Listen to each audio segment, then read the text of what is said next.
Um,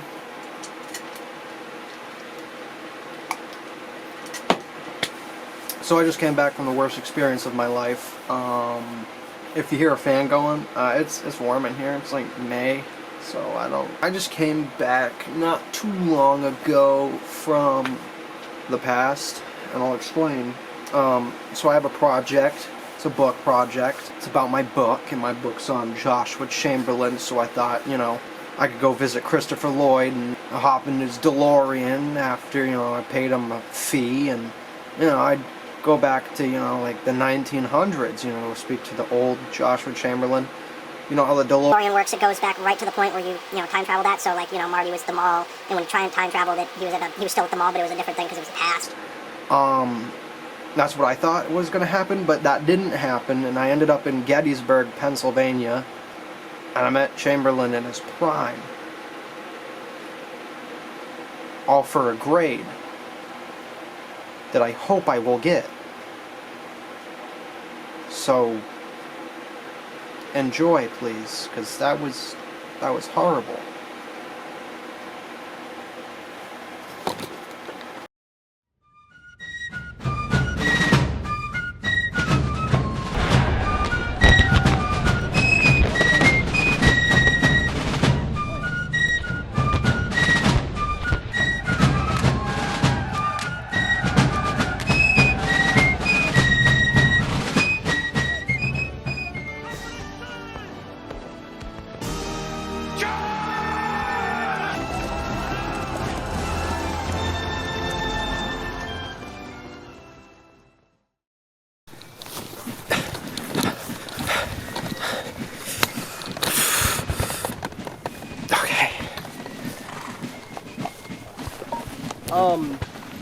So against what I originally planned on, I thought, because I watched all 3 Back to the Futures, that the DeLorean would just take me back in time to the exact same place. That way I could just go to Brunswick and interview the old Chamberlain. But I walked out there, and there's fighting going on between what is literally the North and the South. So I'm kind of taking it that, from the looks of it, I'm in Gettysburg, Pennsylvania, and well, I get, from what it sounds like over there, oh my God, I need to get over.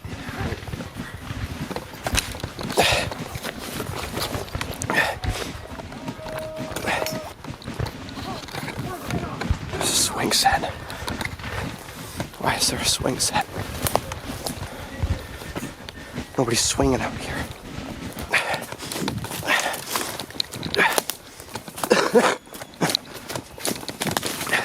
Oh, I don't know where I am.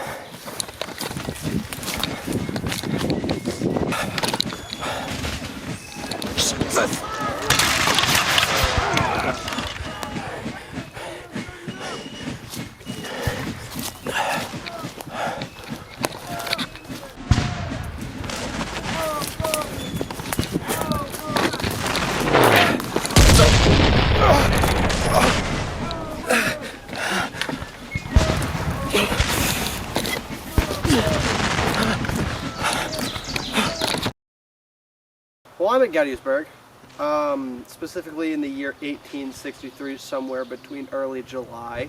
And I grabbed Chamberlain. He's here. He's willing to talk. You mind if I gotta get cozy. Yeah, just sit down. I don't want to sit down with that. Well, I'm here with the world-renowned Colonel Lawrence Joshua Chamberlain. It's Joshua. Don't do the Lawrence thing. I don't like that. I changed it for a reason. Honest mistake. Honest Abe. I already regret this. Well, let's start off with the basic question. Who are you and what do you do? Well, my name's Joshua Lawrence Chamberlain, and I'm a college professor there at the Bowdoin College. Well, obviously I'm not right now. I'm doing other things out here. But you said world renowned. What does that mean? exactly. Simple assumption, just something to, build your ego. Ah, Can we move past that? I guess so. Great. Well, okay. What are you doing right now? I'm growing worried about this apparatus stop. you've put on my person. It's just a prop. Don't worry about it. To each their own, I guess. Anyway, so I got a good one for you. What was your childhood like? Oh, my childhood. Oh, it was lovely. Well, I was, I grew up in that little town Brewer. Not sure if you heard of it. You from Maine? Gardner. Gardner. Yeah? Yeah, no, I know it. Yeah, no. Grew up in Brewer. It's right by Bangor. Definitely an interesting childhood. Most people spend the time outside, so as you can imagine, that's what I was doing. My parents were pretty nice. My mother, she was a lovely woman. And my father, he was a strict man, but he was a lovely man too. I spent most of my childhood alone. Because I had siblings later on. I was a lot older though. But having a sibling here and there is, never a problem. Any outdoor action going on? Oh yeah, like I said, mostly outdoors, playing in the woods. Lots of trees around there in Maine. God, I miss it. Playing outside a lot, going to the river, the Penobscot, because that's where it was near. Going on boats. My father had a boat. He'd often take me out on. I think, if I can recall, I'd like to play soldier. Like a little soldier boy, because the revolution happened not too long ago when I was born. So yeah, I had a lot of fun outside. Indoor fun, well, there was its own thing, doing chores with the mother. She was a lovely woman. She is a lovely woman. She taught me how to do a lot of things. My father, he taught me you go outside and you play. That's what he taught me. You go outside, you play, you be good. It was a very nice outdoorsy childhood. I even spent outdoors with my siblings, even though they were little guys. Well, he was a tough religious man. Very religious, actually. Oh, to get on that, what is, if you don't mind, not to offend you, what's your religious belief? What do you come from, Jersey? A question's hardly offensive. No. I'd consider myself to be a religious man. I went into the seminary down there in Bangor.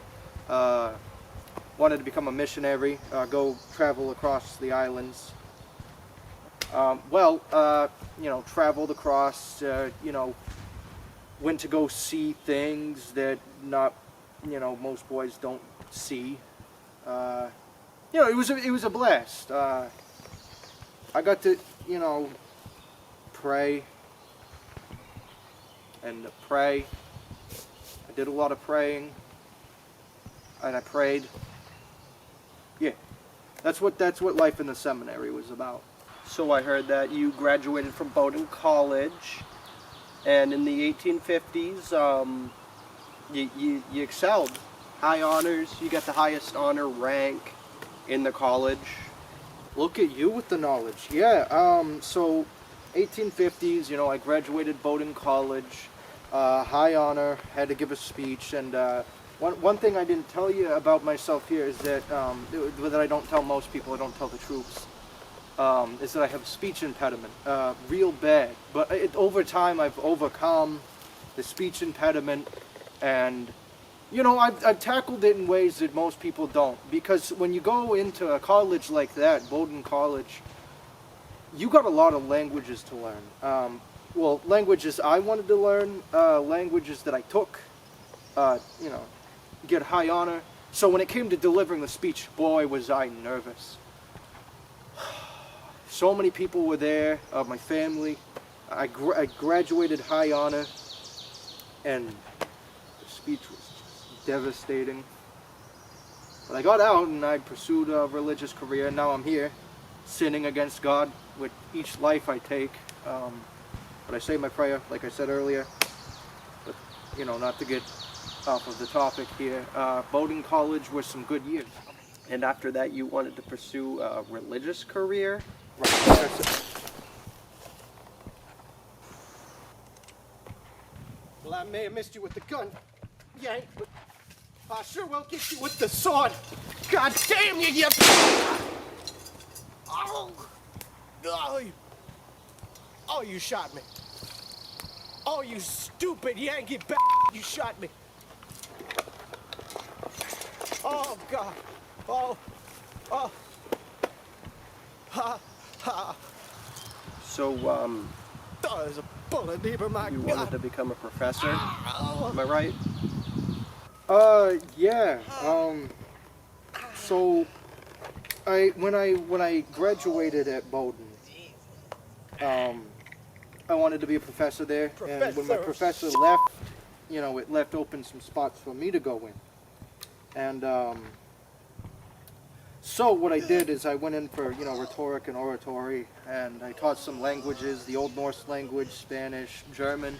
Well, two of them were essential, but Old Norse is a good thing to learn. So yeah, I was a pretty high up there professor, still am, because I still, you know, work there. And you know, being a professor there is not a hard job. If you know what you're doing. And I'm assuming that a lot of people here around here know what they're doing. So I mean, anybody could be a professor. You study hard enough. I went in, taught a lot of classes. One of which was actually my brother's class. I taught two of my brothers. One of them, sadly, he's passed. He passed some time ago. Really hard for me because he was a really good brother. And he loved to learn. He was going to be a lawyer if he wasn't already. My mind's a bit jogged up from all the running. What a terrible goddamn story. You prize blue hat wearing idiot.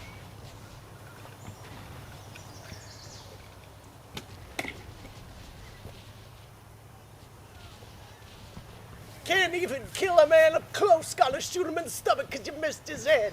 You blue-coated f***.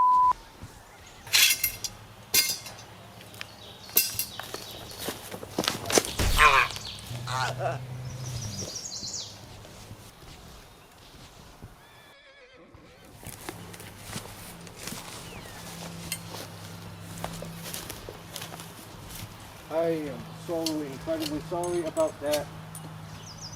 I did not mean for that to happen. I won't let that happen. That was really immature of me. Well, I know I shot him, but I thought it would kill him the first time. But, oh. Anywho.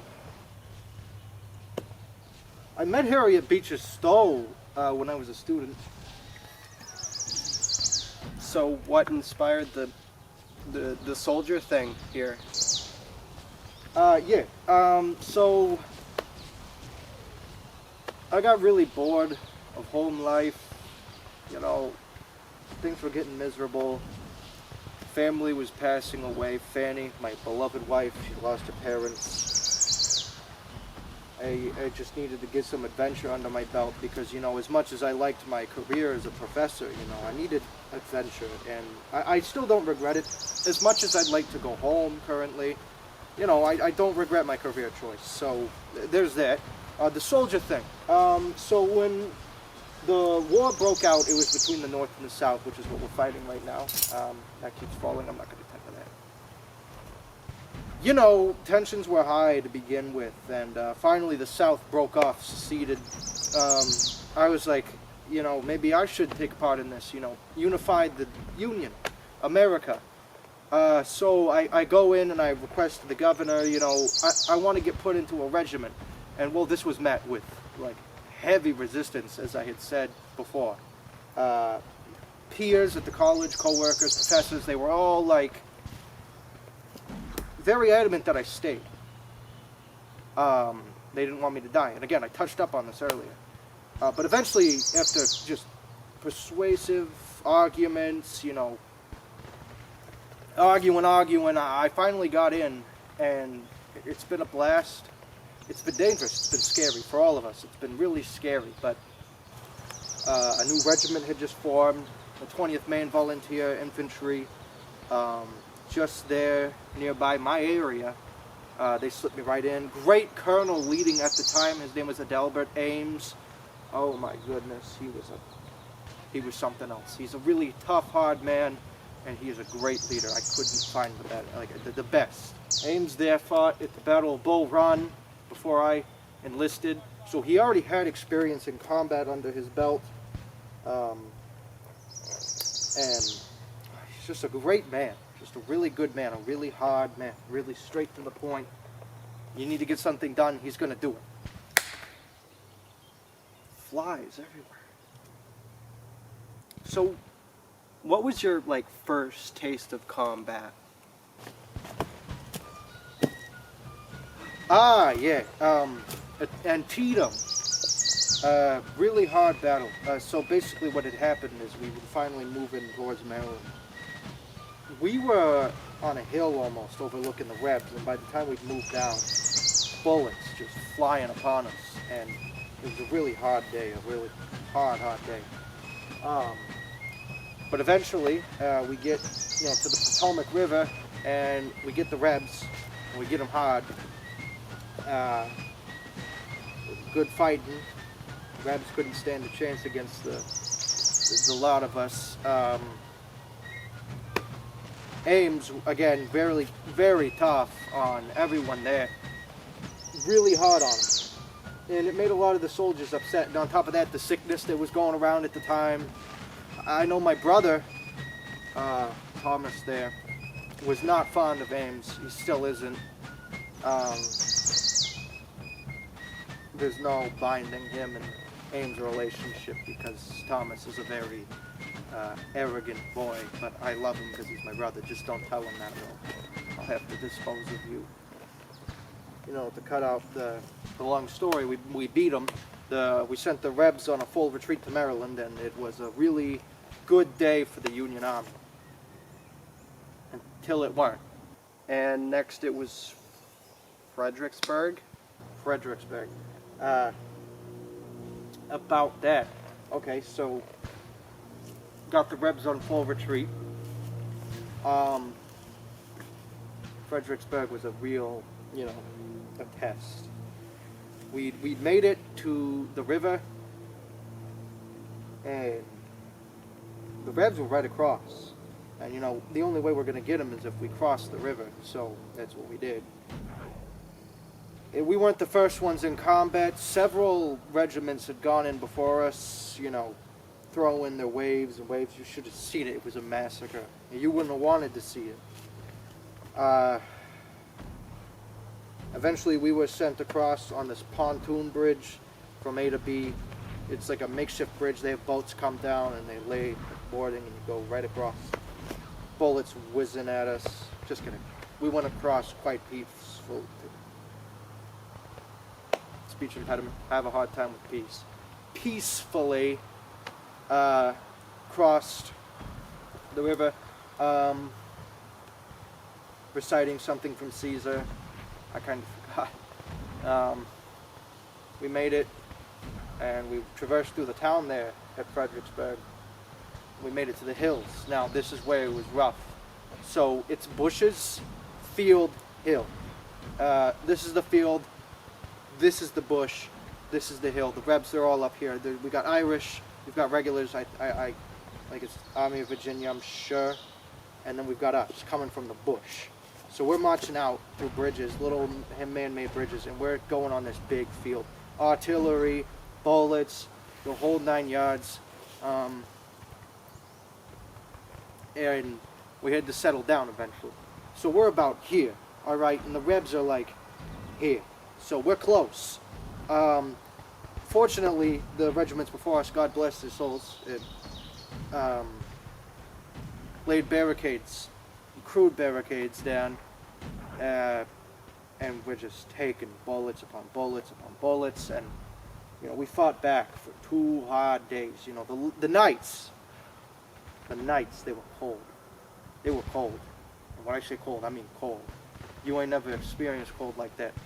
I thought I experienced cold in Maine. Anyway, it got really cold to the point where I'd have to sleep amongst bodies. God forbid I ever do that again. I had my jacket at the time. I had my jacket at the time on me, pulled up like this, because it was so cold. And people discovered me amongst the bodies, and they were horrified. They thought I had died. And I woke up and I was like, what are you doing here? It was a rough night, for sure. And after a couple days, we were sent back. We recuperated. We buried the dead, and we had to just rest because there was just so much. And it was about this point where you discovered there was like some danger in your position there? Yes. So a Reb. Well, I was moving down the line, and we were supposed to be digging, and a rebel was on the other side there, digging, and he was digging the wrong way, or I thought it was a Union soldier digging the wrong way. So I tell him, "You're digging the wrong way, man." And this southern voice comes on the end there, and I was surprised. It's like, oh, that's not us. And I'm like, oh, this is a problem. So I'm not much of an actor, and I'm not much of an impersonator. So I throw on my best southern voice, and I get them, confused, and I run back, and I tell everybody, hey, we need to go, because the Rebs, they're right here. And so we make a little bit of a run back. And by the grace of God, we survived what could have been a disaster. And how about Chancellorsville? Oh, Chancellorsville. Well, let me give you 2 words. Smallpox. A lot of smallpox. We were supposed to get vaccinated, but that didn't really work out because a live version of the disease had gone through the vaccination, and it ended the regiment for that. And we couldn't fight. So I said, if we can't fight, then why don't we just try to give them smallpox? Yeah? Well, yeah, we couldn't fight. The men were understandably upset, and so was I. Brigadier General Griffin only allowed us to go in to fight if we accompanied another brigade, so I said, okay, we'll go in. And so we started to fight. And this is where I lost my next horse. Really personal, because I loved that horse. And it was even worse because the loss of my horse was accompanied by the loss of the Union Army at Chancellorsville, which granted the army to move, the rebel army to move up north. And that was it? Yeah, leading a regiment rendered me weak and ill. And the doctors, they said that I should rest, and I told them I just can't. I have things to take care of, and there was something that came up that was just too big to sleep on. And what was this something? There was another Maine regiment, I forget the name, that had fallen out because it entered the day of its service. It ended. The regiment ended. There was a regiment that ended. It was Maine men. I forget the name of the regiment, but it ended. And the men that were in this regiment had a longer service time, which means their contracts didn't end even though the regiment ended, so they had to fall in with another regiment, and that was ours. These men were very reluctant to join in. They were very mischievous, so it was ordered that if they didn't listen to us, then we could shoot them. Now, I couldn't do this because these were Maine men, and Maine men are the most valuable to me over others, so I just couldn't do it. Some of them followed in, except for like 3 or 4. And it was one of my greatest achievements to get all those men to finally listen and join on in. We gave them arms, we gave them food, I listened to them, and they felt right at home. Around this time I was promoted to colonel, really big thing, but I couldn't ponder on it, you know, because I was ordered to counterattack General Lee at the same time. We had to move. It was a 15-mile march to Gettysburg. Here. Okay, now we're getting on to the good stuff. So what happened yesterday and today? Oh, Gettysburg was rough today. So currently the Union, we're formed here as a hook on this hill. It's a really good defensive position, but here I'm at Little Round Top, and we are ordered, we're basically the end of the line. So this is a lot of pressure. To be honest with you, I didn't think I was ready to take up such a responsibility, but I really had no choice. We're the back door. If the Rebs get through, the Union line's gone, and they get through Pennsylvania and they take our capital, which we couldn't let happen. And we can't. There's still a possibility. So we fought hard. We formed lines. We had the sharpshooters, Badans up here. They're over there someplace. You can probably hear them. And my men fought. They fought hard. They fought real hard. It was the best fighting I've ever seen in my life. Waves upon waves of rebels came crashing up towards us, and we just kept pushing them back. Men were reloading and reloading, shooting and shooting. Orders came through smooth as butter. My brother was outstanding. My two brothers were outstanding. And I told them to back off from me when we were marching through, because it would be a sad day for Mother if we had all died to an artillery shell that was too close. We all did outstanding. Well, the Rebs were getting too close, and we were running out of ammunition. Most of my men were worn down. So I didn't entirely make this decision, but, you know, word went around the regiments that it was time to fix bayonets and move down. Now, I told everybody at this point, because this bayonet thing was becoming a huge tactical, what would you call it? A huge movement, we'll say.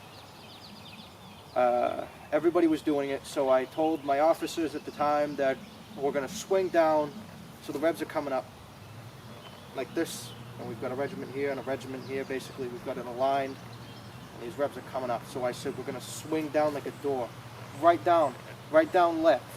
Okay, we're going to move like this. And so we did, and you should have seen it. I had my sword in the air, and I was running down, and all of my men were just behind me, and it was just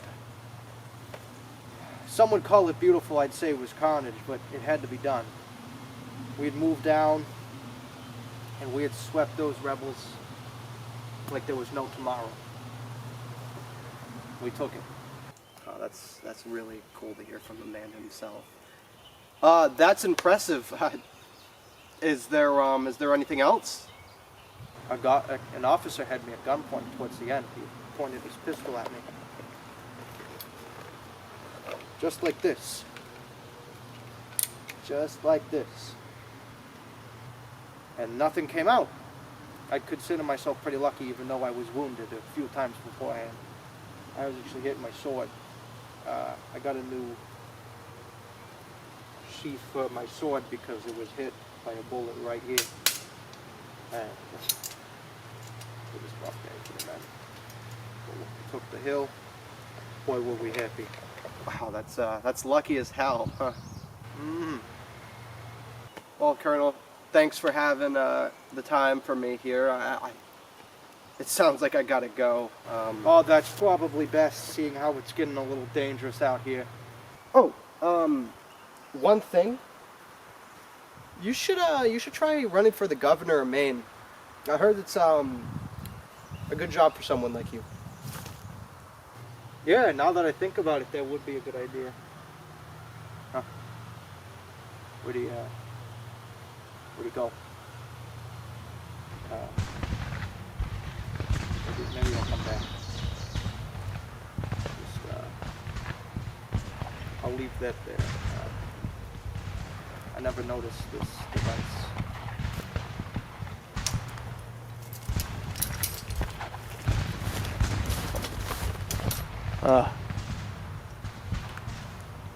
Looks like a camera from Looks like a camera.